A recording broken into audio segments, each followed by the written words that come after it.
Podcast City Network. The Everett Lee Show. Welcome to the Everett Lee Show. I'm the Everett Lee. Want to give a shout out to everyone who follows me on social media. Everett Lee Show on Facebook, Twitter at the Everett Lee, Instagram Everett Lee, YouTube Everett Lee, and of course Podcast City Network, your top source for independent podcasting. Be creative, be yourself.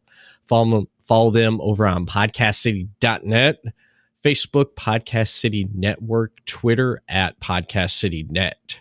And to support the Everett Lee Show, head over to podcastcity.net/shop and pick you up some nice Everett Lee Show merchandise. And there's tons of stuff on the website, services, how to help you out starting out a podcast. And of course, you can listen to the Everett Lee Show right here on Podbeam, Stitcher Radio, iTunes, Amazon Music, and iHeartRadio. So let's get into it on this Tuesday night here on Podbeam Live. My guest tonight, he is an independent wrestler. I had his tag team partner on a few weeks ago, Brandon Wolfe. I want to welcome the other half of that tag team right here tonight on the Everett Lee Show, none other than James Kendrick. How you doing there, James? I'm doing all right. How about yourself? Not too bad. Not too bad. Enjoying this warm weather we're having right here in Daytona. I wish I had warm weather. Whereabouts you at? Oh, I'm right in Central Kentucky. Okay. Right now we're getting that false spring, so it's going between cold and warm and back to cold, and the weather here is unpredictable. It certainly does sound like it's unpredictable. I mean, good friend of mine that passed away a couple weeks ago, JJ McGuire. He collaborated with Jimmy Hart on a lot of wrestling themes. He was up in Somerset there. Oh, okay. Yeah. He always, when I always talk to him on the phone, he said, come up, visit. And I pretty much, was going to plan on doing it this year, but unfortunately that didn't happen. And It's not going to happen now. I mean, it's, with his passing. And then on top of that, Scott Hall passing away too in the same week, man. Double whammy. Yeah, double whammy there. It just took me by surprise with JJ, but then I heard about Scott Hall with what everything was going on with him, man. And I was hoping he'd hang in there, man. Hoping he was going to hang in there. Well, so did I. I'm pretty sure a lot of people hope he was going to hang in there. Yeah. It's just two losses this past week in the world of wrestling, man. That's really just got to me, and it got to a lot of the fans and stuff. But I know people's paid tribute to Scott Hall. Saturday, Podcast City Network paid tribute to JJ McGuire. We had some people come on, Jim Phillips and Thumper Chapman and David Barber Spector. They paid tribute to the true master of wrestling and ring music, but it's been a week for wrestling, taking a toll like that. Mm-hmm. It has, and it's like I don't even want to say, you're not supposed to say, well, who's next? Yeah, because don't want to say that. Yeah, because it's just. I like Scott Hall. I like what he did with wrestling and his mind and what he gave to wrestling. What are some of your memories of Scott Hall? When he first made his WWE debut as Razor Ramon, that was the first time I ever saw him. Then I'll just like when he first started, typical bad guy, and I'm like, ooh, I hate that bad guy. Then after a while, I just started like watching his in ring work and all that, and I'm just like, oh, he's actually pretty good.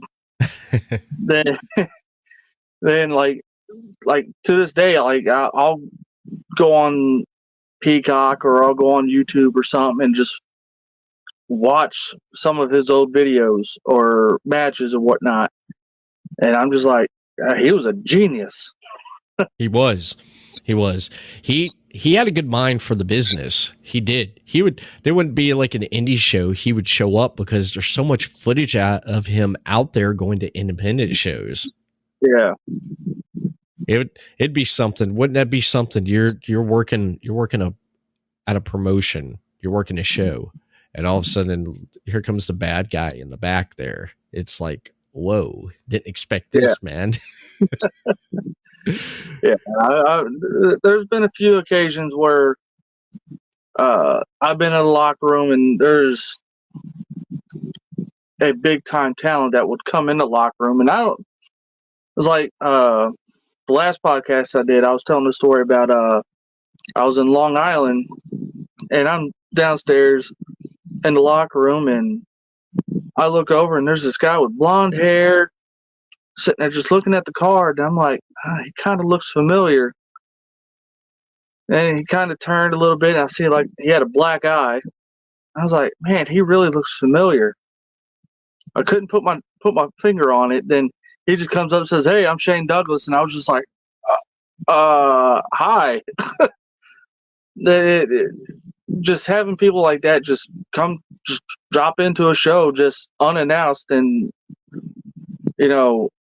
for guys that been in it for a while, they're like, that's just them doing them, whatever. And when you're a young guy, you just see someone that you just idolize, and you're just like, oh wow, that's really him. Yeah, it and it makes you want to sit there and pull them aside just for a minute and pick their brain.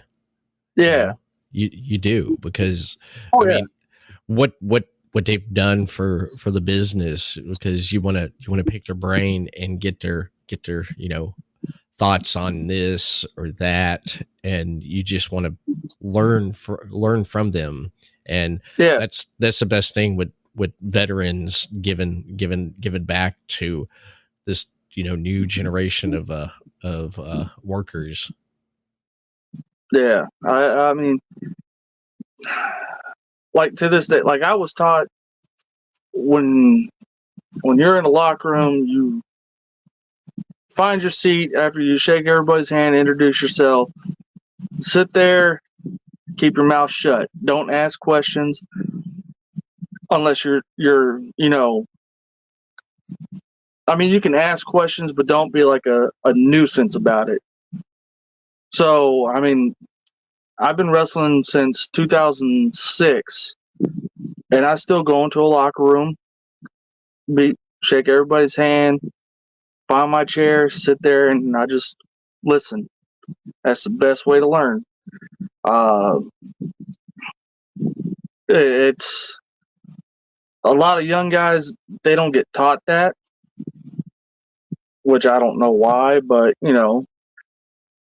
it is what it is. I mean, it's you got to have, like I tell young guys that like go with me to some shows. I'm like, oh, you find a spot, see where the veterans are sitting, and just sit there and just listen to them.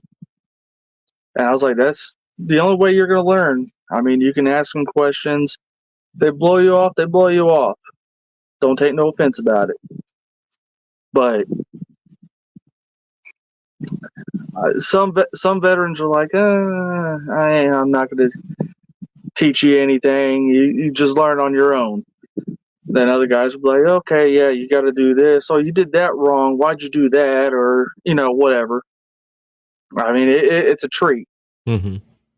to see veterans that go beyond what they're used to and just explain things to guys. Yeah. So. Yeah, I agree with you right there. I definitely agree with you right there.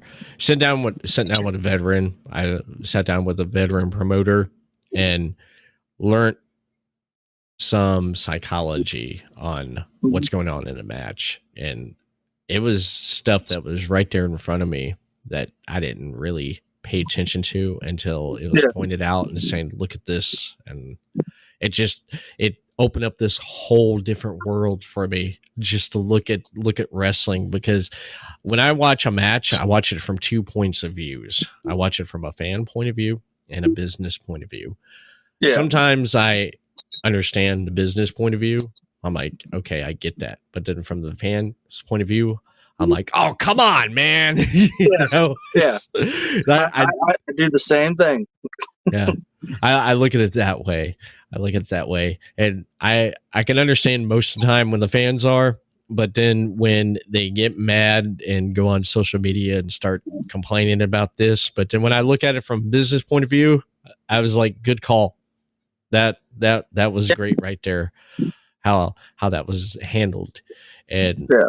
it's just, you learn to look at it that way. And I was fortunate enough I was, privileged and lucky enough to learn some things. I don't know everything. Yeah. I mean, but knowing what I did learn, it helps. It helps because when I watch a match and stuff, I watch for footing, I watch for story, and I watch how much the face and the heel interacts with the crowd, because Yeah. I like a good heel that interacts with the crowd, and when when the fans are yelling at him, he gives it right back to them, hollers at them, Oh, tells yeah. them shut up. And then when they pick a body part and start working on it, man, that's definitely what I love about wrestling. I don't think, like, some young guys that I see, they don't. It's especially when they're first starting out. They're they're just focused on the match. They're not really paying any attention to the crowd. And I'm like, you got to pay attention to the crowd.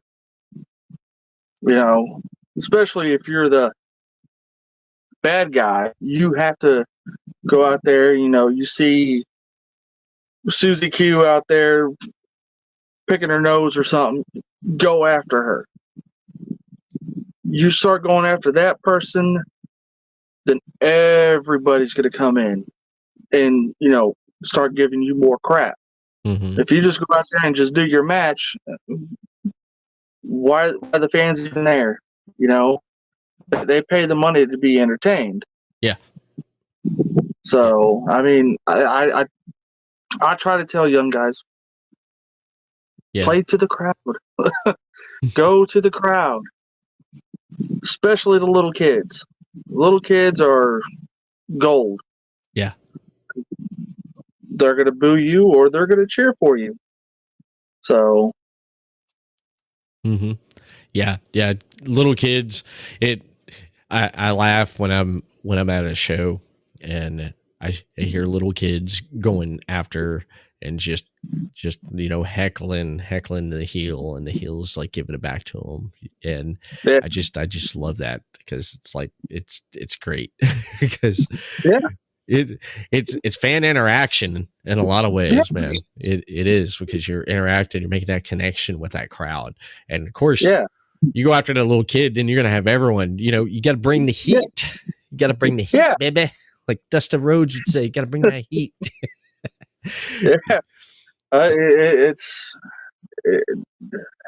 It makes them feel that they're a part of the show, which is, without the fans, we wouldn't be doing nothing. Right. Just, hey, yeah, we're going to do this. There's nobody out there, but we're going to do this anyways. Yeah. But, yeah. The fans is where it's at. It exactly is. I checked out 3 of your matches. Okay. And I looked you up on YouTube, I can barely find anything on James Kendrick. Yeah, When yeah, when I put in uh, James Kendrick, I get stuff from like Brian Kendrick. yeah, yeah, I'm like, this is not who I'm looking for. I'm looking for yeah. James Kendrick, man. I want to see him. There's a few matches that are on YouTube.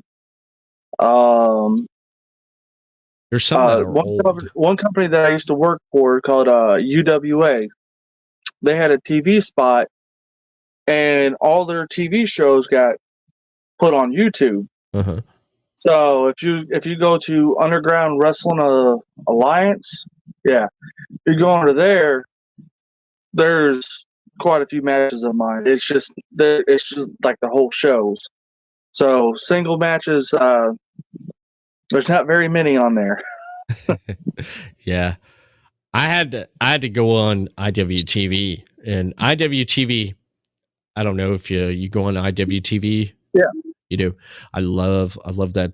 It's one of the best, my favorite apps, places to go watch yeah, independent wrestling, because they got something going on every single weekend, man. yes, They got a lot of promotions going on, like 5 events going on through the weekend, starting on yeah, Friday night all the way into Sunday. And I went on there and I searched James Kendrick, and I found 3 matches that I watched from EWE Garage Wars. yeah, And I watched that.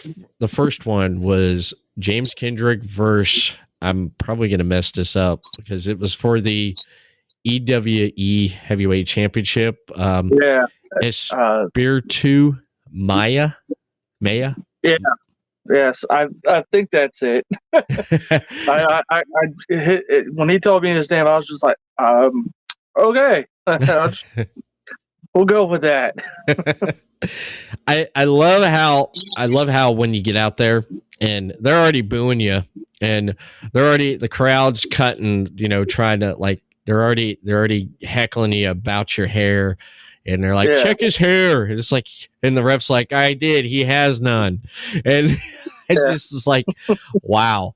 And it is interesting because it was an octagon ring, and yeah, the only times I've seen any promotion use an octagon ring was Impact, TNA back in the day, and this local promotion here in Daytona, Go Wrestle. They used an octagon yeah, ring. So seeing an octagon ring, I was like, okay, it was a pretty good size ring there, and a lot of, I mean, you can move around in it, and you have, corners to do anything in, and you and Maya utilized those corners there. But I mean, you pretty much, you were out to beat him down. That's what I loved yeah, about it, man. You were out there to beat him down, and it was a good match. It was. And then with that finish there with the quick roll up, I didn't expect yeah, that, because when you were coming out of that corner, I was like, here goes his head. And then all of a sudden when he ducks that and gets that, rolls you up, that surprise pin, and 1, 2, 3. I was like, oh yeah, man, I was wanting to see more out of it, but it is what it is. And it was entertaining, and it was a good match. And yeah. Thank you. he retained the championship. But the next one I watched was you and Joe Pro. I like this one. Because as soon as Joe gets in the ring, you're like, let's go to work. Yeah. You just jumped him from behind and started pounding his back, and you didn't let up on the guy. You held him down there, and what I loved about it is you worked his neck, and you worked his leg. I mean, you started off working that leg there, and just I loved it, man. And Joe trying to build that momentum to get back in there, and when he did, he let loose. But then you come back, with killing his momentum, and it was good back and forth there. It was like a brawl. And what I love is you guys didn't, with the elbows, which which you see a lot. It's like good, like punch. It's like you're punching each other, just smacking the crap out of each other. And he ended up getting the win on you there. And I mean, you come flying, and he comes up with that look like a sidewalk slam and just gets you there. 1, 2, 3. Yeah. I was like, damn. But still good match. It was just, it just, when you're in the ring there, you want to kill your opponent, man. You just want to just your style with the brawling and stuff. Growing up watching wrestling, who'd you look up to? Who was your favorite? I would have to say Jerry Lawler, honestly. Okay. Growing up in Kentucky, because every Tuesday night, Jerry Lawler and Jerry Jarrett's company would always be in Louisville every Tuesday night. Going up there, watching like Jerry Lawler versus Bill Dundee, Jerry Lawler versus one of the Moondogs. Jerry, he was a brawler also. Even though most people are like, he's nothing. He does simple stuff. To me, growing up watching it, I was mesmerized. When he took down that singlet strap, he was about to throw some fists. And Mm-hmm. what really got me was every now and then he would throw the fireball. Yeah. And that was, I was like, whoa. As a little kid, I'm just like, oh man, that's awesome. But just watching the old Memphis stuff, it wasn't fancy. It was more, I'm gonna punch you and kick you until you decide to quit. Right. Yeah, I can definitely see that now. Since you brought up Jerry, I can see that with the style and the way you move in the ring there. That I can tell now when you said Jerry Lawler, and then I said to myself, "Yep, I can see it now. I definitely could see it, man. He was great. Jerry was great. My favorite thing that Jerry did was Annie Kaufman. Yeah, Annie Kaufman. That was great, man, because I felt like he brought wrestling to the mainstream with that, because still to this day, David Letterman show, the highest rated episode is when Jerry slaps the piss out of Annie Kaufman right there, and Annie Kaufman goes off. And David Letterman just sit there, just like, well, we'll be right back after this. He didn't know what was going on. He got worked, and the crowd, everyone got worked. To me, I consider that one of the greatest works in professional wrestling, with bringing it to the mainstream, because with that right there, with that notability and notoriety, that's what to me brought Jerry Lawler to the WWE, WWF. Because of that right there. And it brought mainstream attention, Hollywood looking at this promotion in Memphis there, and it's like, what's going on here with this promotion there? And Kaufman was great. Kaufman was great as just being a heel, and it worked so good. It was great. It was. Now, you said you've been wrestling since 2006. How did you get into wrestling? How did you go find a school? Who trained you? How did that come about? Well, technically, I wasn't trained the right way. I mean, I started off in the backyard, then I got in contact with this promoter, And I was like, hey, I want to be a wrestler and all that. He's like, well, get your license. He's like, I'll put you on this show. I mean, I knew a little bit, but I didn't know much. And he's like, well, you're booked tonight. You're going against a guy named Big Daddy Slash. Okay. He's like, this is how you're going to learn, sink or swim. All right. And Big Daddy Slash, he was probably 400 pounds. Wow. He was a big boy. Wow. And, he was a big baby face. So I go out there and I'm, healing up the crowd. And like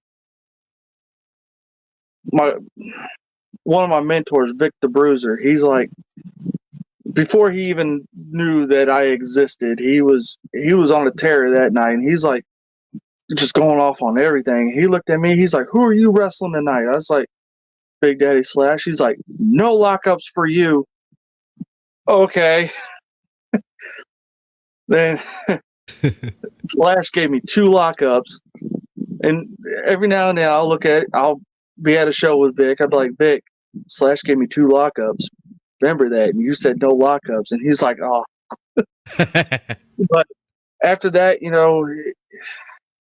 Teddy, he's just like, just sink or swim. He's like, because I wrestled in high school, so I had a little bit of knowledge Okay. on how to somewhat protect myself. Right. He's like, just go out there and sink or swim. He's like, you're either going to make it or you're not. Right. So I worked for him for about 2 years. Okay. Just doing like his small little circuit. And after that, he decided to close the doors on his company, and I just started branching out a little bit here and there, just learning. Like I said, I'd go to a locker room and I'd see where the veterans are sitting, and I'll sit there and just keep my mouth shut and just listen to whatever. Just watching them how they want to put their match together. I'm like, okay, well, they're doing this in that match, so I'm not going to do that. We're going to go this way, and you know, I'll come back after the match and be like, okay, because I was always put in there with veteran workers, Right. and but they'll say, okay, you kind of screwed here. You need to do a little bit more of this. Okay, okay, that's fine. I can do that. You know, uh, then after that, like I said, I just started branching out to different companies. Then 2010, I made my debut in Long Island, New York. Okay. Did a few shows there. Then What promotion, if you don't mind me asking? ECPW. Okay. The guy that runs it is his name's Gino. I can't remember his last name, but it was a pretty fun company. I mean, I had a little gripes about it. They would bring in like 3 or 4 WWE legends or 2 or 3 TNA stars, and I'm like, you're kind of shitting on your homegrown company or your homegrown talent by not giving them that type of opportunity. They just okay. TNA guy, you're going against this WWE guy. Well, what about your other guys? Right. Right. Yeah. What about the locker room? So Yeah. yeah, you got young guys there that are busting their asses, and It really wasn't Gino's fault. The guy that was really booking it, it was his fault. He would always like, oh, big money stars are wrestling each other. We're not going to have these guys go against them, and that it just rubbed me the wrong way. Yeah. You got to blame the booker, man. It's always the booker. Yeah. It's always the booker. I understand that. Why don't you take an Impact guy or a WWE guy and put them up against someone there in the locker room? Because Yeah. 5 out of 5 they can tear the roof down. Yeah. They could. Oh yeah. I get it. But yeah, blame the booker. you always do that. It's always, I say this when I see matches or I see something going on. I said, who booked this shit? Yeah. Hey, that's the question. I was ribbing one of my friends one time. I was watching a match from a promotion I like. I'm not going to say what though, but I messaged him and I knew he was the booker, but I understand again from the fans' point of view and the business point of view. So I text him and I said, who books this shit? He never replied back. And I was like, oh, damn. He thought I was serious.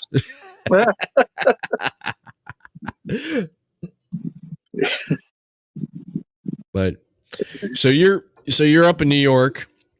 You're wrestling for the promotion there. You leave, right? Yeah. You decide I take probably about 6 months off. okay. Then move back down here to Kentucky. Then like not even 2 months back of being in Kentucky, I get back in the wrestling scene. Worked a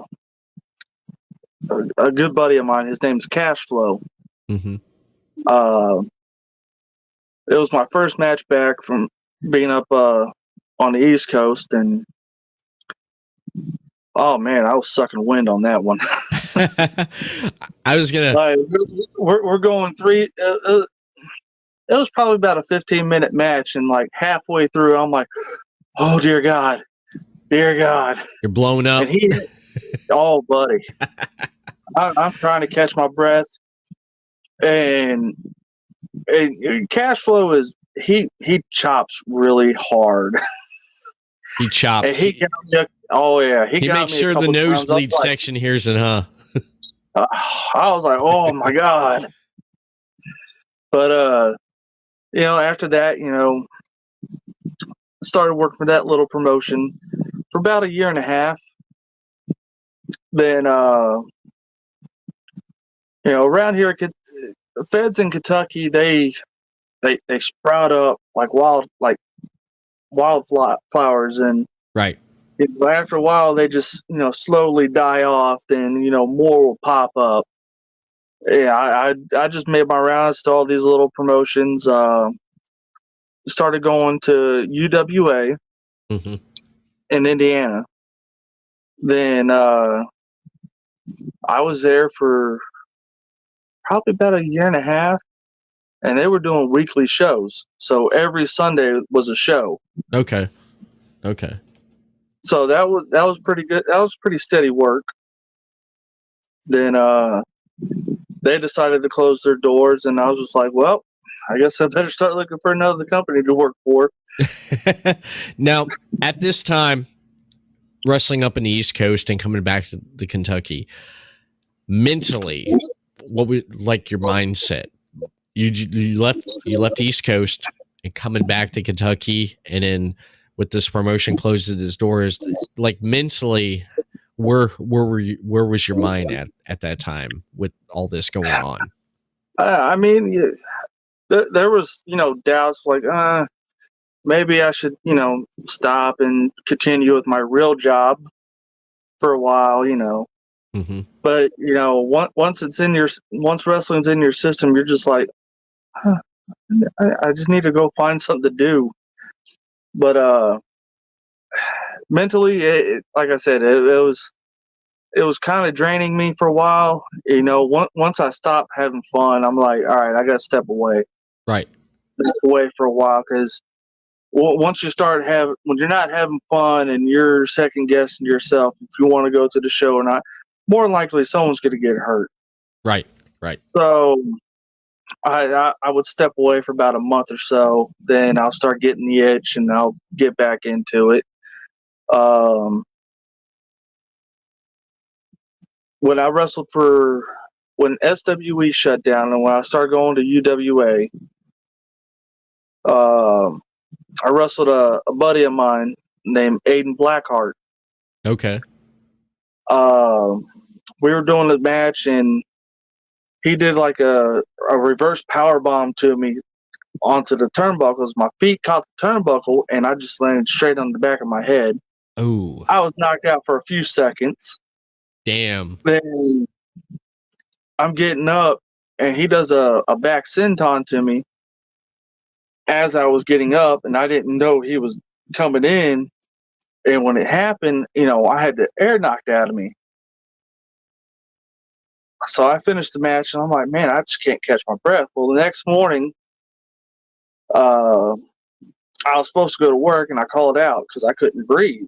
Uh-huh. Well, my ex-wife comes out and she's like, aren't you supposed to be at work? I said, no, you're taking me to the hospital.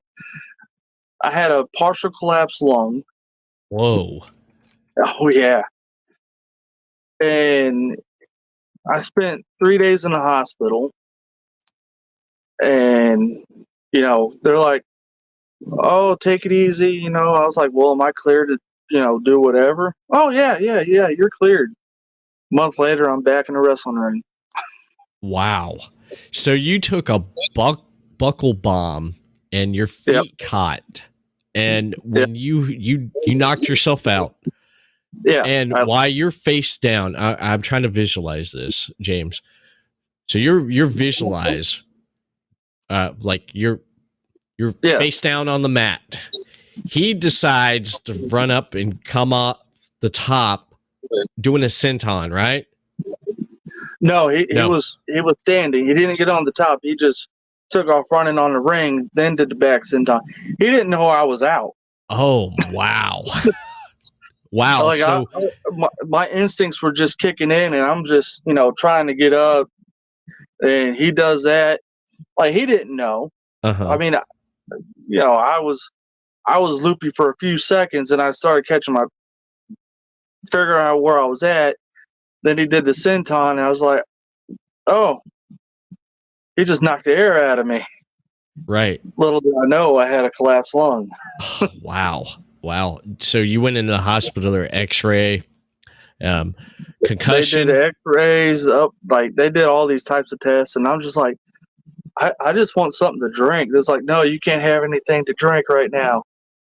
Can I get some like ice chips or something? We can give you lemon swabs. I was like, no. Lemon swabs. Wow.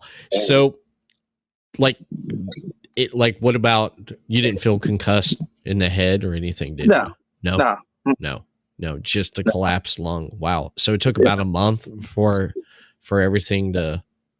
Yeah, I mean they said I can go back to doing normal activities. I mean, I didn't tell them I was wrestling. It didn't happen. Right. So I just told them, I was like, oh, I was playing backyard football, and I just got hit wrong. Playing some flag football in the back. Yeah. So. Wow. So then after that, I went right back into it. Wow. So when you got injured and you had that mentally, what was your mindset at that point there? I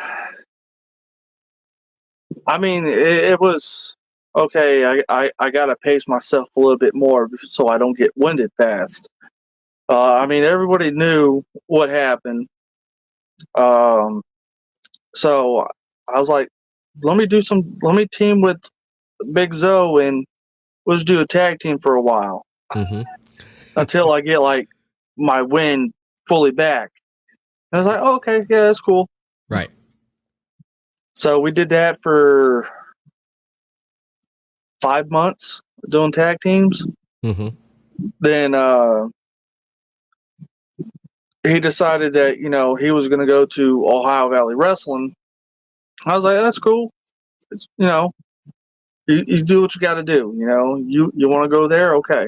You know, I mean, I still talk to him every now and then. I'll go to Ohio Valley Wrestling and hang out with him, but Right.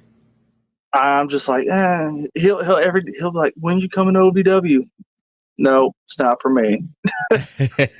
Now, I know Brandon Wolfe, your tag partner. Yeah, He went to OVW, and yeah, he knows Reverend Ronnie Roberts really well. yeah, yeah. I Have know, you? I know Ronnie pretty well too. Oh yeah, he's a great guy. Ronnie, I had him on a few weeks ago on the podcast here.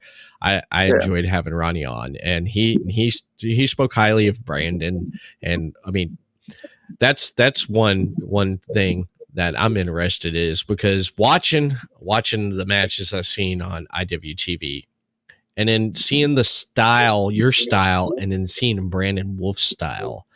How did you two meet up, and how did you decide to form a tag team? Because it's like night and day with what I see with you guys, Yeah. man. Well, I've known Brandon for three years now, Okay. and you know, we'd be on the same shows. Really didn't interact with each other. Then, uh, we were doing some kind of fundraiser show like late last year, and the one of the bookers is like, Brandon, because Brandon just got done doing the opening match. Right. He's like, Brandon, I need you to do this tag match. He's like, you're gonna team up with Kendrick. So we were just thrown together, and we did the match, and a couple days later, I was like, maybe I should ask Brandon if he just wants to team up. So I was like, hey, you just want to form a tag team?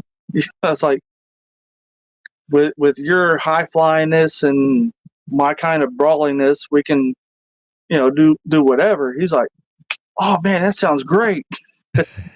So he's like, yeah, we can do a tag, and I was like, all right, cool. So uh, we just started doing tag matches. We did so that first tag match we did was at that fundraiser. Then we did a 6-man tag last month where we officially were tag team. Okay. And Let me ask you real quick. What yes, fundraiser, if you don't mind? What fundraiser did you guys do? it was for a school, a high school athletic department. Okay. Um, it was like 3 promotions doing one show. Oh, nice. So That's yeah, great. That's great. Doing for the athletic department for the high school. yeah, yeah. That's great. I love hearing stuff like that. Trying to help the athletic department. Yeah. That's great. We did one. Me and Brandon did one last week. No, 2 weeks ago. We did one together. Another fundraiser show for athletic department. There was maybe 300 people. Oh wow. Um, they had the Boogeyman was there. Okay. Um, they had me doing a 10-man tag, and current NWA star Sal Renaro was on my team. Oh no way. Yeah. Oh wow. So were So you guys we're the sitting there, faces or for heels? like the meet and greet, Uh huh. and Sal was like all the way across the gym just by himself at his table. So I just like, I'm gonna say hi to him.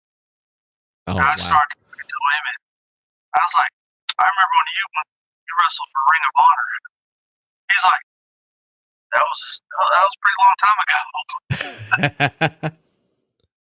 Yeah. But I mean, the show did great. Like I said, there's probably about 300 people there. Yeah. Wow, that is great right there doing that. Yeah. I I like the fact that you and Brandon are together as a tag team because again with your guys' style with the high flying and then with how you with your brawling, it's great because I seen Brandon post something up there for like New South. You've done New South. No? I haven't went down there yet. Okay. There's something wrong with your audio. It sounds like Don't know. Is it working? yeah, I can hear you, but it sounds like really low, like you're like in a tunnel. Oh, I have no idea. I'm just working off the phone here. Okay. Let me try something real quick here. All right. How about that? Is it better? No, it's still about the same. Do you want to try jumping out real quick and jumping back in? Yeah, I can do that. Okay. Yeah, jump back out and jump back in real quick because it usually does that. It fix it. Take a quick break, and when we come back, we'll dive more into the conversation right here. But first, there's a couple things I do want to mention. Keep up with the latest shows and content from Podcast City Network over on podcastcity.net. Follow them on facebook.com/Podcast City Network, Twitter @PodcastCityNet. Subscribe to our YouTube channel, Podcast City Network, on Twitch, Podcast City Network. Podcast City Network, your top source for independent podcasting. Be creative, be yourself. Whether it's a sticker for your car, a t-shirt for that special someone, or a neck garter to keep safe during COVID-19, Podcast City Network has you covered. Grab the latest PCN gear today at podcastcity.net/shop to show your support for your favorite show or shows from Podcast City Network today. Want to start a podcast trying to grow your current show? Podcast City Network is here to help. We currently offer services for social media advertising, marketing, live stream hosting, custom logo design and branding, transcript services, custom intro and outro videos, audio-video editing, press kits, one-on-one consultants, and much more. So don't wait. Contact us today. podcastcity.net/services. Head over to the website, fill out the form, get in contact with Podcast City Network. Have you ever wanted to start a podcast but didn't know how? Do you already have a podcast but you don't know how to grow it? Are you trying to find ways to make your podcast profitable? You can learn how to do it here at Podcast City Network. We offer consultant services, tutorial classes to help with learning to better expand your knowledge to grow your show. We also give access to our network of shows to help with cross promotions, guests, and overall reach while becoming a part of our ever-expanding PCN community based on people helping people. The best part is no membership fee. So what are you waiting for? Fill out the contact form below right here over on podcastcity.net/join now and sign up today. Podcast City Network, your top source for independent podcasting. Be creative, be yourself. You're listening to The Everett Lee Show.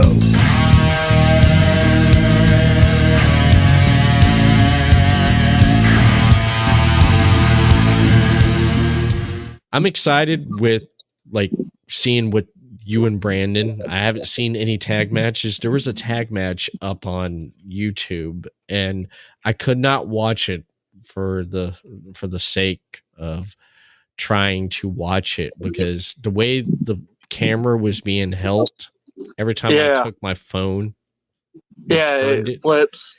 Yeah, I couldn't do it. I said I can't. I'd love to watch it, but I just can't do it. Yeah, but it's like I went back and I was watching it, and it was doing the same thing. So I just turned my phone halfway, so I can just halfway see it in the right way, Um, yeah, the announcer guy that was holding the phone, I don't know if he meant to do it that way or what, but I was just like, oh, I'm just a little confused of why it's moving.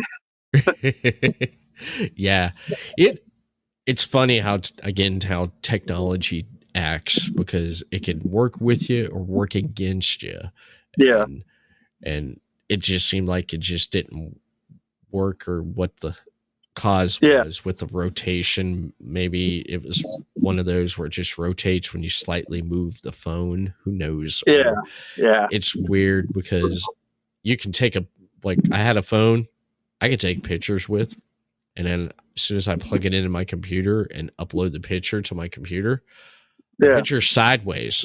So I had to manually, every time I uploaded pictures, I had to go through like a whole album. If I went out yeah. someplace, took a bunch of pictures that day, I'd get home, upload it on my computer.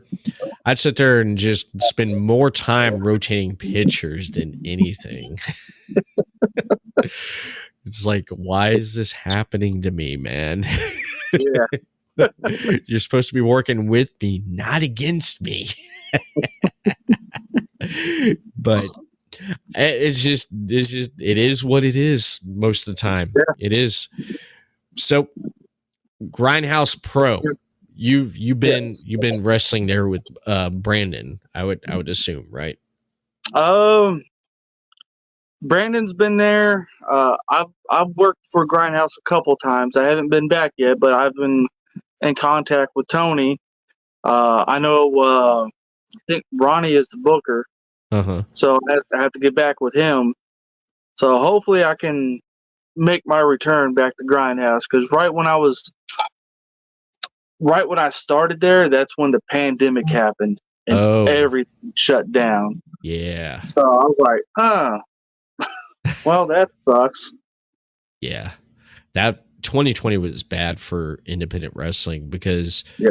a lot of shows after March, everything that was booked for March, I have a friend who's a manager, Hmm. and he was so excited about all these bookings he has for 2020. And then when that hit, those went out the window, man. And Yep. a couple of promotions up around the Chicago area where he lived, they shut down. They Yeah. they couldn't get up and run, because no large crowds, no one could be around each other. And it really did hurt a lot of workers, because especially Ohio, because Yeah. I have a lot of friends that work in Ohio, and Ohio, their wrestling runs through their state athletic department. It runs through Yeah. the state. So when the state says no athletics, going on, period, that means none of these promotions there can do anything. And there for the longest time, a lot of them, I mean, weren't doing any work. But when other things started slowly coming back around outside Ohio, like Indiana, Virginia, I'd say like Yeah. Pennsylvania, everyone's We were shut down too, like this whole state. It because we have an athletics commission also. that's right, because I remember my good friend that passed away just a couple weeks ago, Yeah. JJ McGuire.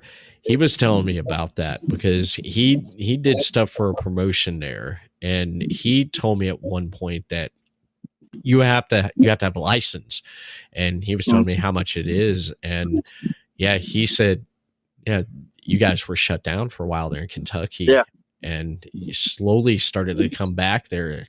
And it was just rough 2020 towards the beginning, in the middle. I mean, towards 2021 there, when things started slowly coming back, Yeah. I know people were excited, because here in Daytona, here in Florida, we had everyone acted like nothing was going on, man. Yeah. Because like the thing, if you remember, you see when they locked down the state here, when they locked down Hmm. Florida, okay, they're like, nothing goes on. Well, WWE had in Orlando here NXT. Yeah. NXT and Monday Night Raw and Friday Night SmackDown was still going on. And there were stories of the cops coming out and saying, you guys shut this down. It's like, we're a production, we're a TV show. No, you guys shut it down. So that's when, I'd like to have been the fly on the wall for this conversation, James. Vince McMahon calling at the time, who was president? Trump. Calling his buddy there, saying, hey, Trump, I got the cops on me. Do something about it. You want the cops gone? All right, it's done. Yeah. I like to be the fly on the wall on that, man. Yeah. And so they made the state, they said wrestling was an essential business. Yeah. So AEW, Tony Khan was like, hey, we're essential business, so we're going to run into Jacksonville Stadium, man. Yeah. It was great because they did something different from what WWE did. That's when I started dropping off, quit watching the product. And like that WrestleMania was just not a WrestleMania. Yeah. I was furloughed. I wasn't working, and that was probably the last WrestleMania I watched was 36. Yeah. Yeah. The crowdless WrestleMania. They had those T-shirts and said I wasn't there. And then there was beams that said this year's WrestleMania is broken the tennis record of 0. Yeah. Yeah. It was 2020 was just a bad year for it, but 2021 was much better because when things started rolling again there, people started coming out to shows and supporting it. Workers were able to get back out there and do what they love. And it's getting better now. And to me, it's like things are back like they were, because that's a bad nightmare you just leave behind you, man. 2020 is like that ex-girlfriend you don't talk about. Yeah. It is. It's one of those ex-girlfriends you just don't talk about. It's like she was there, but she wasn't. Yeah. Yeah. 2020 reminds you of the bipolar ex-girlfriend I had that burnt me with a cigarette on my arm. No. Yeah. That's a different story for a different day. I could do a whole podcast about that relationship. But hey, you learn. Yeah. You learn. I tell you, I wouldn't trade my wife for no one in the world. Yeah. In September, 10 years. Nice. Yeah, 10 years. I was like, she's the only woman that could put up with me for 10 years. And we've been together for 11, but 10 years and a 5-year-old daughter, I wouldn't trade it for nothing in the world, man. And my little dog, my little silent co-host that speaks up every once in a while between my feet down here. Yeah, it's life, man. I love it. Yeah. Yeah, definitely love it. But what do you got going on event wise coming up? And I believe I got a show on April 9th in Eddyville, Kentucky. Then I think it's the 23rd or the 26th, I'm doing like another fundraiser for one of the high schools around here. Nice. Then after that, I'm not 100% sure. I just know those two so far. You said Grindhouse Pro. I'd like to see you in Grindhouse Pro. I tell you what. I would love to go back. Tell Ronnie Roberts, and if he listens to this, tell him, say Everett Lee says book you and Brandon Wolfe. I'll get a hold of Ronnie. Yeah. Tell him I was like, I prayed to the Lord, and the Lord told me have you tell for me to tell him through you the book James Kendrick and Brandon Wolfe. I'd like to see some more matches with you guys, man. We're working on it. We're working on whatever promotions he's with and whatever promotions I'm doing stuff with. We're trying to get it to where we're both at the same location because he gets dates like months in advance, and some of the companies I work for, they're like, "Oh, we got a show on this day, next month." I can see if I can do it. Yeah. It's great because I mean, again, you and Brandon Wolfe as a tag team, I'm looking forward to seeing more stuff happen like that, man. And I love tag team wrestling. What I like about tag team wrestling is how a really good tag team match is when they cut that ring off and Yes. you get them right there. That right there, that's good right there. Distract the ref, come in with the cheap shots. Ref turn around, Yep. hey, nothing's going on here. I love that, man. I love that. You come back from the double down, the hot tag, all that stuff. The crowd gets into that, man, and you entertain them that way. Yep.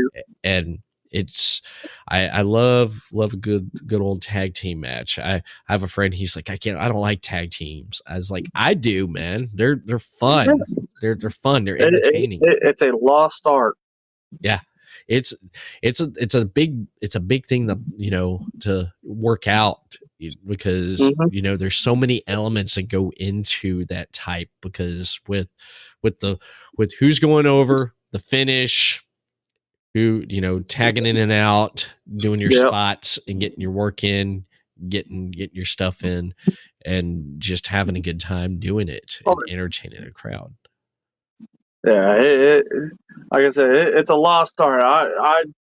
I'm always watching older stuff, like the Andersons versus the Rock and Roll Express, or Tully and Arn versus Rock and Roll Express, Midnight Express versus Ricky and Robert.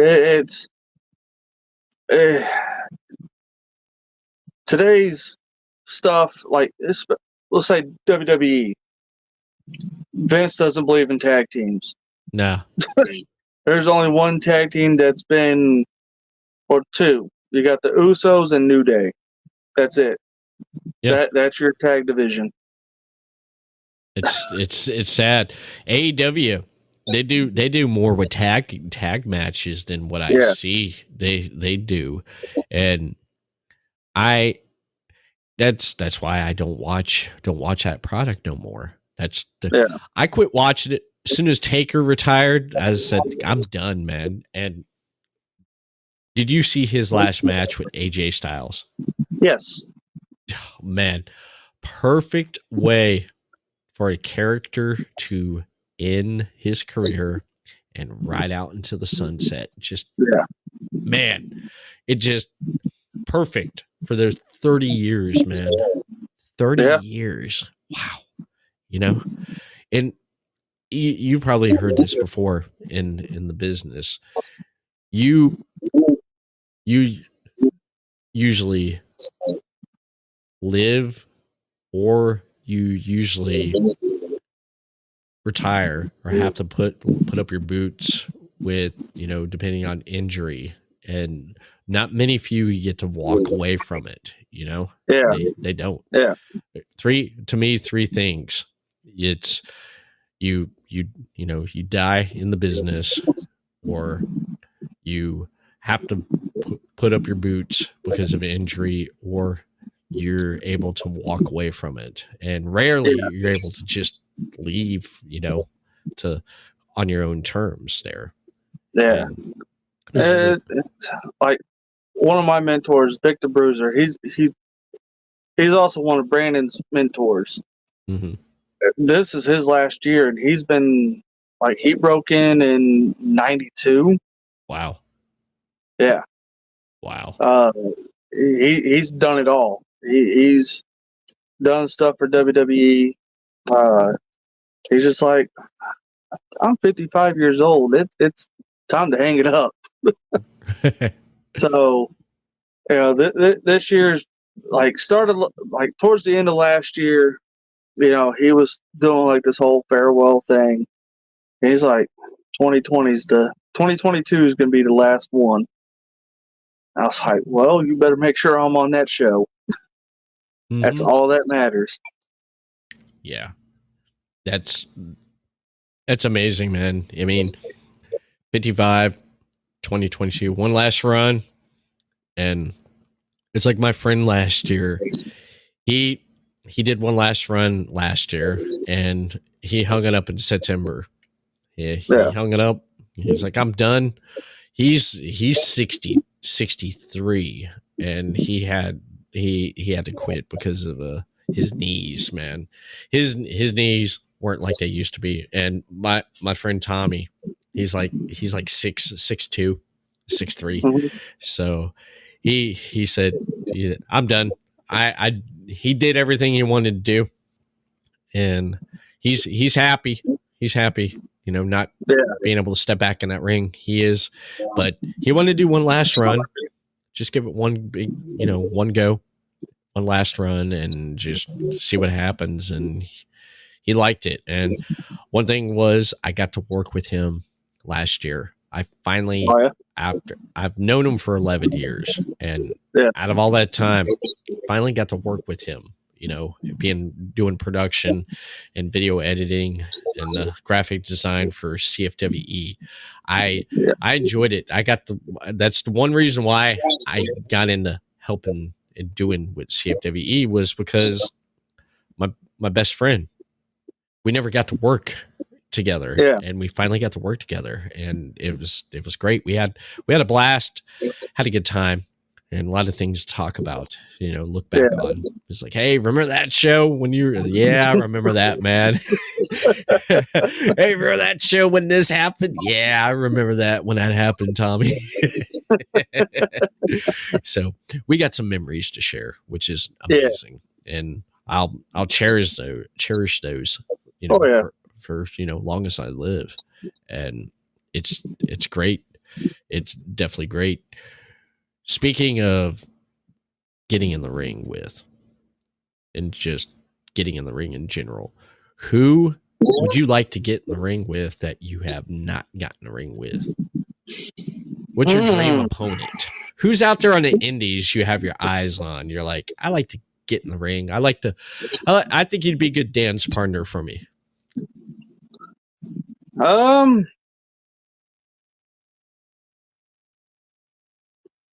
Oh, there's so many choices. I stumped you.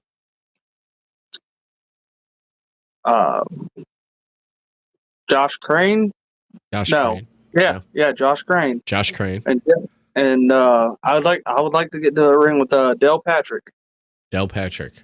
Okay. Yeah. Josh Crane and Del Patrick. I would step in their world of doing the death matches. Oh, you'd go to death match route? Yeah, I would do a death match with them. Oh, wow. And Neil Diamond Cutter. Yeah. Okay. You said Neil Diamond Cutter? Man, that reminds me, James. A few weeks ago on IWTV, I believe I watched, what the heck is that promotion? Because they had a show. Is it ICW or the No Holds Barred? Yeah, it was. I believe it was ICW. I believe it was that promotion there. Actually, I've got it pulled up right here. I'm looking right now on IWTV on my browser right here, because it was a match with him in it, and it had Matt Tremont in it. Oh man, I think it was that promotion there, because it also had Mickey Knuckles. Yep. Yeah, in it. You know which one I'm talking about? I believe so. Man. Yeah. They about killed each other. What got me was Mickey Knuckles picks up a cinder block, man, and just starts using it as cinder block and so many light tubes. That Yeah. match was just unreal, man. I never seen anything like that out of deathmatch wrestling. And seeing Matt Tremont in there is, a legend as he is, a veteran as he is, man, just still going at it. Yeah. he does great with H2O. Yeah. His promotion I, there. I watched some of the H2O. Yeah, He's doing great with that. he is. They come out I think it's every Sunday at 8 p.m. on the IWTV. They come out with the one show. Why's my brain going blank here? All right, there's H2O. There it is. Underrated. They're already up to episode 17. That's a great show right there to watch. But that IWS, Yeah. man, that hardcore match, they tear it up. That was the weekend where David Russell, my friend, you were on his podcast just recently. I was sitting there. I have two monitors. I'm looking at you on one monitor, and I got everything up on the other browser. I can see everything going on with Podbeam right there. And I had I had social media up over on this side. I had Twitter going on, watching everyone tweeting about what was going on. I had two Twitter's feed pulled up. And on this monitor right here, the one I'm looking at you on, I had two wrestling events going on at the same time. I had Freelance Underground and IWS going on. So David video calls me on the phone. He's like, "Hey, Everett, what you doing?" I said, "Watching wrestling." "What you watching?" And I was like, "Check this out." And I flipped it over. And I'm like, "What do you think, man?" And he's like, "You watching two wrestling events?" I was like, "Yeah." He's like, "What the heck, man?" It's like I had both of them. I had two browsers on one. I matched it up perfectly down the middle. I had two events going on, and I had the volume at one level where they both blended in together and stuff. Yeah. So when someone got on the mic, I'd mute that one, listen to what they say. Okay. And then I'd turn it back over. So it was almost like picture back and forth. Yeah. He's like, "Man, I need to get two monitors." I said, "You can. I said, "This is how you." I said, "I'm multitasking." I was like, "I'm tweeting and watching two wrestling matches, and here in a little bit, I'm probably going to pull up like another social media account if I can remember the password for it." So that's how that went there. But yeah, I just love the stuff they have on there, and it'd be interesting to see you in doing deathmatch. Brandon said, "Nah, that's not his It's flavor." not for him. I want to dabble in it just a little bit, because especially in Indiana, that's all that's there, really. Of course, you got AWR that's in Indianapolis. You got IWA Mid South that's in Southern Indiana. Right.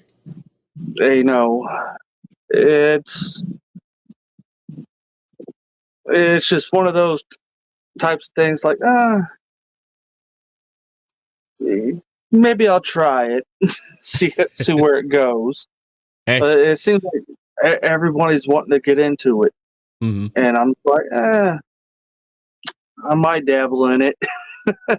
Hey, you got to give it a try, man. It's like try something else. At least if you do it and it's not what you wanted and it's not how you looked at it, at least you tried it. You could say, Yeah. hey, at least I did a death match. It'd be something you could bring up to your kids or your grandkids. It's like, hey, I was in a death match one time. Yeah. One of those things. Yeah. Man, someone with a loud engine just driving by. It's about that time for that loud car to drive by.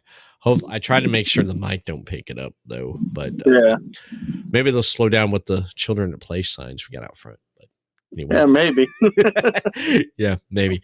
But my daughter, she talking about children. My daughter, she sat down and was watching Prestige Wrestling with me a couple weeks ago, and she was sitting there watching it, and she's like, "I want to watch wrestling, Daddy." I was like, "You never want to watch wrestling with me. You never do." I want to watch it, Daddy. Okay. So we sat there, and while I'm sitting there, I said I would sit there and say, like when spots happen and stuff, I'm like, oh, just try to get her, be like, oh wow. And then there's stuff she loves the women. She loves watching the women. We watched this past weekend. I pulled up, I believe it was Uncharted, Beyond Wrestling. Mm-hmm. I pulled up one of their shows. It was from the weekend before, because I missed out on it because I planned on watching it, but I wasn't able to. But therefore, the thing I like about IWTV, you can always go back and watch something that you miss. And I went back and I was watching that event there. I'm trying to pull it up here again. Multitasking here. One thing I noticed on IWTV is when a product or a promotion, they like to change your logos and it throws you off. Yeah. But we were watching that one last one. Oh, there it is. Monkey Business. I don't know if you heard about that one there. It was a good card. It had let's see. Who did it? Okay. Yeah, we was watching Kimberly versus Billy Starks. Yeah. Yeah, Billy Starks is hot, man. Like being a worker. That when I say Billy Starks is hot, I'm talking about she's that girl never stops. This past week she worked like 4 shows for the weekend, man. She's here and then she's there and she's there, and she gets out there, man. She does. She stays busy. And my daughter was watching the Kimberly versus Billy Starks match with me, and she likes Billy Starks. My 5-year-old. If Billy Starks, she's listening. My 5-year-old loves you. She loves you. She does. I enjoyed that match. It was great. And then the Jordan Grace versus Willow Nightingale. Yeah. Wow. That was something right there. And that she watched that with me too. She was sitting there. She couldn't believe a lot of the stuff that was, being pulled out there. And she liked it. And we had a good time sitting there watching it and stuff. It reminded me of me and my father. Yeah. We'd sit there and watch WCW. I remember my father would get so mad, James, when Ric Flair come on TV. Me and my brother would laugh. He'd cuss at the TV, yell at it, stand up, point his finger at it, wanting, Dusty Rhodes to beat Ric Flair. He can't stand Ric Flair. He's dirty. He can't stand him. And I'm not going to repeat what he say, but me and my dad, we'd laugh about it. But then that's one person we'd laugh every time Flair come on TV. He almost picked up the TV a few times and threw it out the door. I think he did. And the neighbors are like, "Oh, there goes their TV. I guess Ric Flair was on TV again." And then Jim Cornette. My dad couldn't stand Jim Cornette in the Midnight Express. He could not stand him. I am not a fan of Cornette. as a kid watching Cornette, I was never a fan. Then getting into it. I mean, he is smart with wrestling, Yes. but personally, I'm just like, what did you ever do besides talk on a microphone? He was a great That's just me, mouthpiece. though. Oh, he can talk. Oh, but yeah. some things I'm just like, especially when he's doing like the ranting and raving on uh, Orange Cassidy. I'm Yeah. like, well, he's on TV now. You're not. Yeah. But I say this to people. I met the guy. Nice guy. Nice guy. I met him in person. I talked to him. Really nice guy. He did Yeah. a Q&A. I met him back in 2017. No, 2018 at an event in Orlando called That Wrestling Event. I listened to his show.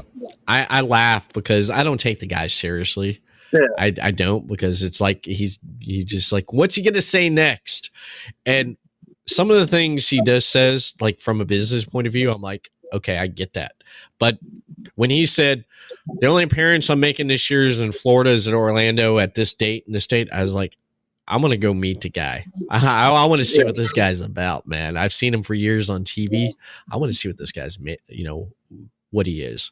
And Yeah. at that time, Jimmy Hart had his place here in Daytona, and I told Jimmy I was going to go see him.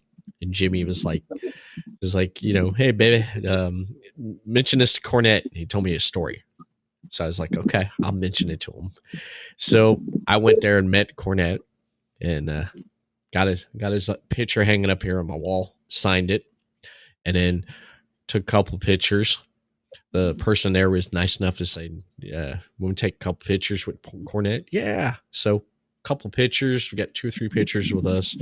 And I'm talking to Cornette, and I mentioned the thing to Jimmy that he told me. He started laughing. And I was wearing Jimmy Hart's, shirt for his place here in Daytona. Yeah. So Cornette saw, that's the first thing Cornette seen. And he just started talking, asking like, how's Jimmy doing? I haven't talked to him in a while. I was like, Jimmy's great. How's his place there in Daytona? Oh, it's great. Just catching up, talking about that. And I mentioned the thing, and he laughed, and he was like, well, mention this to Jimmy. I was like, okay. So he told me to reply back to Jimmy, and he told me a funny Jimmy Hart story where he had to carry Jimmy out of the building because the fans were about to kill him and Jimmy. If I can remember this, I'm probably messing it up, but it was funny. So I'm talking to the guy. He had to go do Q&A right there. As soon as the guy gets up and goes over there and they introduce him, he gets that live microphone. It was like switch. And I sat there in the crowd to the Q&A, and I'm watching this guy, and I was like, I get it now. I get it. So I totally get Cornette. I know it's like he goes off on Orange Cassidy, calls him pockets and stuff. Yeah. Because I didn't know who at first. I didn't know who Orange Cassidy was. I saw him at the, what was it, All Out? Yeah. I seen him All Out. I'm like, who's this guy? And then hearing Cornette talk about him, I'm like, okay. So I Googled Orange Cassidy. So I see all this stuff come up, and I'm like, at first I'm like, nah, not really too much into him. But as I watched him on AEW and go, what really got me to like him more was for the fact that when I guess one of the Hardy Boys, someone was cutting a promo there on him, and they're going all off about Orange Cassidy, how they're going to whip his ass and all this stuff and everything. And I'm sitting there, I'm like, wow. I forgot who it was. It was the Private Party. They were going off wanting to whip his butt and stuff and everything. And then they then showed Orange Cassidy. Okay, what's your response, Orange? Whatever. And then I just died laughing. I was like, that is so great. It's great. I'm like, I really like this guy now. I really did. He just one word, whatever. Yeah. It's like, I, if I'm not mistaken, I think he was also Orange Cassidy was also in Shakara as one of the ants. I think it was Fire Ant, maybe. okay. I'm familiar with So Shikara. some of that stuff was pretty good. Yeah. Yeah, Shikara has some very interesting characters there. Yes. Johnny Yes. Gargano wrestled there, man. Yeah. Yeah. I talked to a worker from Chikara a couple years ago. He reached out to me a while back ago on Twitter. I haven't got back to his messages out of all the messages I get on Twitter from people. But I said to myself, I said, I gotta get back to him. But Yeah. I was like, when I talked to him at the time, he was this one character, and it was great. And checking out all the characters and different, just the Chikara, yeah, they got some interesting, characters and gimmicks up there. But a lot of known people's been in Chikara, which surprises me, man. Like Johnny Gargano, and I can't think of who else off the top Eddie of my Kingston. head. Eddie Kingston, yeah. That's where he was trained with. That's where he trained at was Shakara. Yeah. Yeah, just so many up there. It amazes me, man. It does with the talent that comes out of there. If you ever had the opportunity, would you go up there and wrestle? What, Shakara? Oh yeah. Yeah, you would. Oh yeah, in a heartbeat. Yeah. Yeah. What promotion you would like to at least, go to and wrestle at that you haven't had the opportunity yet to? Just take WWE and AEW out of the equation. I would go for Shakara, Okay. Ring of Honor, Uh-huh. and maybe NWA. Okay. Nice. Good. Really good three choices right there. And Ring of Honor, I'm interested to see what they're going to do with that now. Tony Khan buying. How do you feel about that, man? Tony Khan buying Ring of Honor. I mean, it could be good. He can turn it into like a developmental. It's okay. Dustin, you got your school here. You can bring your students here to work with maybe Jay and Mark Briscoe, or whoever else they decide to bring back to Ring of Honor. Right. Make it a developmental area. That's what I would do. Mm-hmm.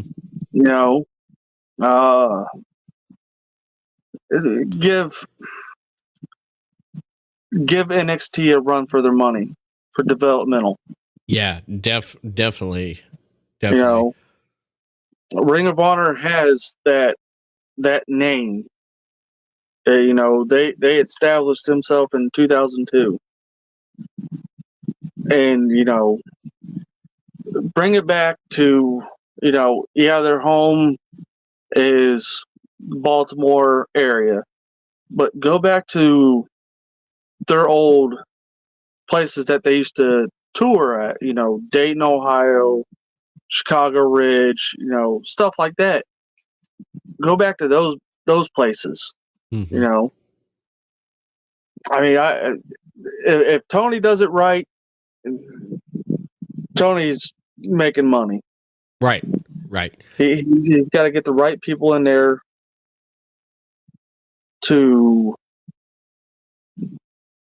help out with the talent, booking it, whatever. Because if Tony's going to do it by himself, he's probably going to burn himself out. Yeah, he is, and he's going to have a good team with him. Someone that knows what they're doing. They're gonna be there. They're gonna be helping Tony and doing that. And I'm interested. One thing I'm interested in, James, is seeing what, and where they're going to put the library at. There's a whole library of Ring of Honor from when it started till now, past and present, everything in between. I will say this: I have a friend who is a former Ring of Honor talent, and I'm when I heard the news broke that Tony bought ROH, and there was rumors of like a streaming service or like someplace. I said to him, I mentioned that to him. He said, "Hell," he said, "they start pulling out the stuff I had back in the day. I'll start getting paid finally." Yeah, he would. He would. He'd start getting, royalty. He'll start getting royalty checks, man, and that'd be good to find a place to, I'd love it because they were talking about HBO Max as a place and two other places, but unless they decided to throw it all on Fight TV. Yeah, that's a place there. There's so many options. Tony. Yeah. The thing is, Tony has so much in so many places he can go with that. Mm-hmm. It's amazing, and he has that whole library, which is great. And like you said, like developmental. There's talks about him doing developmental with ROH for AEW, and it's going to be great. And he's going to do it right because NXT 2.0. That's just I quit watching after Adam Cole left. Yeah. after Undisputed Era said goodbye, I said to myself, I said, I like the talent that was on there, but to me, it's just I knew where they were gonna go.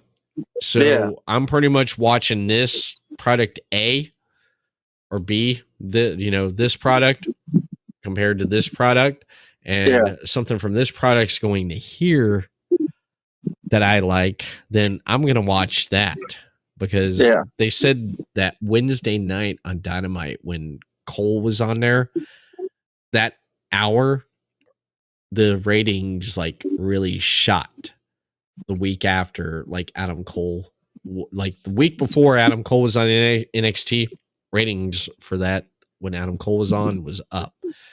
The week after when he was on AEW, the ratings for NXT went down and the AEW ratings went up. So what's that tell you right there? Yeah. that speaks for itself, It does. And it's funny how all that stuff works, and it goes back and forth. It just amazes me. But wow. We've talked about a lot of things tonight. Yes. we did.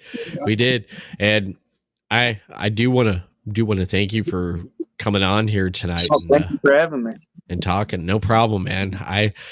David Russell hit me up and said, "Hey, you need to get Brandon's tag team partner on." I was like, "All right."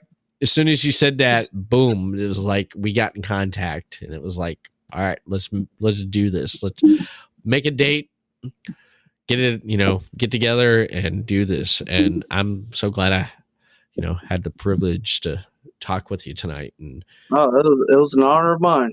Thank you. Thank you. And again, where can what event do you have coming up again?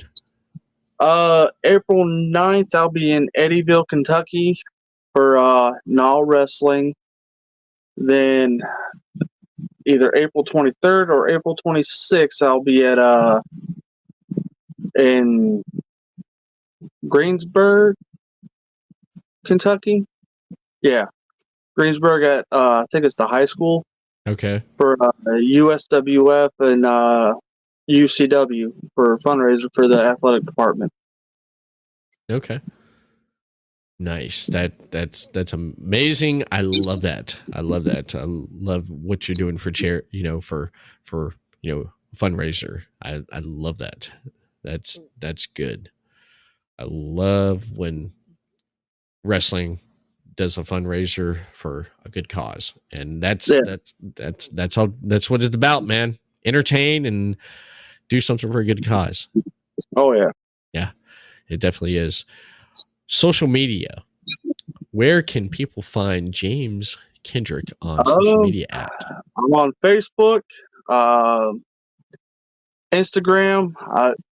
I'm on Twitter, but I get on there every now and then. But I'm mostly on Facebook. It's under James Matheny, but you can also look up James Kendrick, and I'll be there also. Um, Instagram, I think it's James Kendrick or James. I brain fart. I can't remember, but I'm on either or. You're out there. You're out there. I'm there. Your main one's Facebook. Yeah. Okay. All right. That's great. Man, thank you again for coming on. And before we close out here, before we take it home, let me mention that you can follow the Everett Lee Show over on Facebook, Everett Lee Show, Twitter at the Everett Lee, Instagram, Everett Lee, YouTube, Everett Lee, and audio portions of this podcast are available here on Podbeam, Amazon Music, iHeartRadio, Stitcher Radio, and on iTunes. And can't forget Podcast City Network, your top source for independent podcasting. Be creative, be yourself. Head over to podcastcity.net to check out shows such as The Everett Lee Show, Imaginarium with Scott and Todd, Verbal Shenanigans, Movie Nights Podcast, Deathmatch Russell Podcast with David C. Russell, and Final Score, and The Chris Carnage Show. Much, much more over on podcastcity.net. Follow them on Facebook, Podcast City Network, Twitter at Podcast City Net. And that's it, ladies and gentlemen.